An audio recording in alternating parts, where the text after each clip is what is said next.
ರೇಣುಕಾಸ್ವಾಮಿ ಕೊಲೆ ಪ್ರಕರಣಕ್ಕೆ ಸಂಬಂಧಪಟ್ಟಂತೆ ಪ್ರತಿನಿತ್ಯ ಒಂದಿಲ್ಲೊಂದು ಸುದ್ದಿಗಳು ಬರ್ತಾನೆ ಇದೆ. ಈ ಕೊಲೆ ನಡೆದಿದ್ದೇ ರೇಣುಕಾಸ್ವಾಮಿ ಪವಿತ್ರ ಗೌಡಗೆ ಅಶ್ಲೀಲ ಮೆಸೇಜ್ ಕಳಿಸಿದ್ದ ಅಂತ. ಈಗ ಅದು ಕನ್ಫರ್ಮ್ ಆಗಿದೆ. ಪವಿತ್ರ ಗೌಡಗೆ ರೇಣುಕಾಸ್ವಾಮಿ ಅಶ್ಲೀಲ ಫೋಟೋ ಕಳಿಸಿರ್ತಕ್ಕಂಥದ್ದು ದೃಢಪಟ್ಟಿದೆ. ರೇಣುಕಾಸ್ವಾಮಿ ಮೊಬೈಲ್ ಸಿಗದೇ ಇರಬಹುದು. ಇನ್ಸ್ಟಾಗ್ರಾಮ್ ಮೂಲಕ ಪವಿತ್ರಾಗೆ ಮೆಸೇಜ್ ಮತ್ತು ಅಶ್ಲೀಲ ಫೋಟೋವನ್ನು ರೇಣುಕಾಸ್ವಾಮಿ ಕಳಿಸಿರ್ತಕ್ಕಂಥದ್ದು ಕನ್ಫರ್ಮ್ ಆಗಿದೆ. ರೇಣುಕಾಸ್ವಾಮಿ ಫೋಟೋ ರವಾನೆ ಬಗ್ಗೆ ಇನ್ಸ್ಟಾಗ್ರಾಮ್ಗೆ ಮನವಿ ಮಾಡಿದ್ರು ಪೊಲೀಸರು. ಯಾಕೆಂದರೆ ಮೊಬೈಲ್ ಸಿಕ್ಕಿರಲಿಲ್ಲ ರೇಣುಕಾಸ್ವಾಮಿದು, ಇನ್ನೂ ಸಿಕ್ಕಿಲ್ಲ.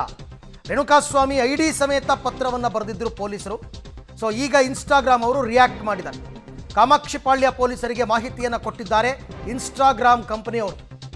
ಏನಂತ ಈ ಮಾಹಿತಿಯನ್ನು ಚಾರ್ಜ್ ಶೀಟ್ನಲ್ಲಿ ಸೇರಿಸ್ತಾರಂತೆ ಕಾಮಾಕ್ಷಿಪಾಳ್ಯ ಪೊಲೀಸರು. ಹೌದು, ರೇಣುಕಾಸ್ವಾಮಿ ಅಶ್ಲೀಲ ಫೋಟೋವನ್ನು ಪವಿತ್ರ ಗೌಡಗೆ ಕಳಿಸಿದ್ದ, ಇದು ಕನ್ಫರ್ಮ್ ಆಗಿದೆ. ಅಲ್ಲ, ಈ ಕೊಲೆ ನಡೆದಿರ್ತಕ್ಕಂಥ ಉದ್ದೇಶನೇ ಅದಲ್ವಾ? ಈತ ಮೇಲಿಂದ ಮೇಲೆ ಪವಿತ್ರ ಗೌಡಗೆ ಅಶ್ಲೀಲ ಮೆಸೇಜ್ಗಳನ್ನ ಫೋಟೋಗಳನ್ನ ಕಳಿಸ್ತಾ ಇದ್ದ. ಆಕೆ ಅದನ್ನು ನೋಡಿ ಕೊನೆಗೆ ಅದನ್ನು ಪವನ್ ಗಮನಕ್ಕೆ ತಂದು, ಪವನ್ ಅದನ್ನು ದರ್ಶನ್ ಗಮನಕ್ಕೆ ತಂದು ಅವನನ್ನು ಕಿಡ್ನ್ಯಾಪ್ ಮಾಡಿಸಿ ಕೊನೆಗೆ ಅದು ಕೊಲೆಯಲ್ಲಿ ಅಂತ್ಯ ಆಯಿತು. ಈಗ ಇನ್ಸ್ಟಾಗ್ರಾಮ್ ಅವರು ಅದನ್ನು ಕನ್ಫರ್ಮ್ ಮಾಡಿದ್ದಾರೆ. ಈ ಬಗ್ಗೆ ಮತ್ತಷ್ಟು ಮಾಹಿತಿ ನನ್ನ ಕೊಲೀಗ್ ನಾಗೇಶ್ ಅವರಿಂದ ಪಡ್ಕೊಳ್ಳೋಣ. ನಾಗೇಶ್, ಅಂದರೆ ಈ ರೇಣುಕಾಸ್ವಾಮಿ ಬಳಸ್ತಾ ಇದ್ದ ಮೊಬೈಲು ಪೊಲೀಸರಿಗೆ ಸಿಕ್ಕಿರಲಿಲ್ಲ, ಆ ರಾಜಕಾಲುವೆನಲ್ಲಿ ಎಲ್ಲೋ ಹೊಟ್ಟೋಗಿತ್ತು. ಹಾಗಾಗಿ ಇನ್ಸ್ಟಾಗ್ರಾಮ್ ಮೊರೆ ಹೋಗಿದ್ರ ಪೊಲೀಸರು, ಹೇಗೆ?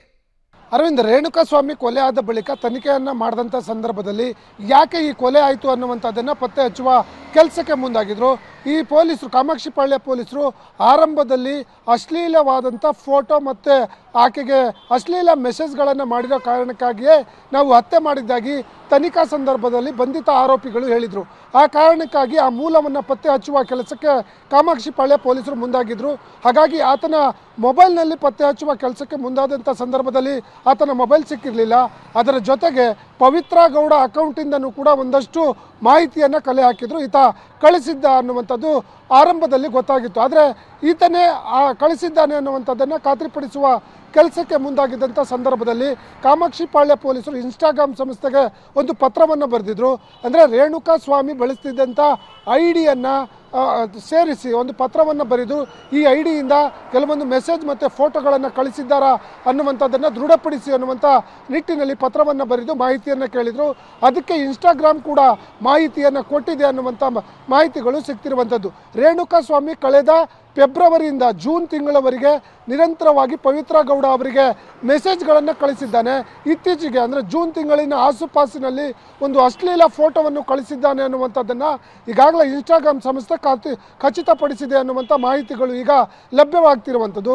ರೇಣುಕಾಸ್ವಾಮಿ ಪವಿತ್ರ ಗೌಡ ಅವರಿಗೆ ಅಶ್ಲೀಲ ಮೆಸೇಜ್ ಮತ್ತು ಫೋಟೋವನ್ನು ಕಳಿಸಿದ್ದ ವಿಚಾರವನ್ನು ಇನ್ಸ್ಟಾಗ್ರಾಮ್ ಖಾತ್ರಿಪಡಿಸಿರೋ ಕಾರಣಕ್ಕಾಗಿ ಆ ಮಾಹಿತಿಯನ್ನು ಕೂಡ ಚಾರ್ಜ್ ಶೀಟ್ನಲ್ಲಿ ಪೊಲೀಸರು ಉಲ್ಲೇಖವನ್ನು ಮಾಡಲಿಕ್ಕೆ ಮುಂದಾಗಿದ್ದಾರೆ ಅನ್ನುವಂಥ ಮಾಹಿತಿಗಳು ಕೂಡ ಈಗ ಗೊತ್ತಾಗ್ತಿರುವಂಥದ್ದು.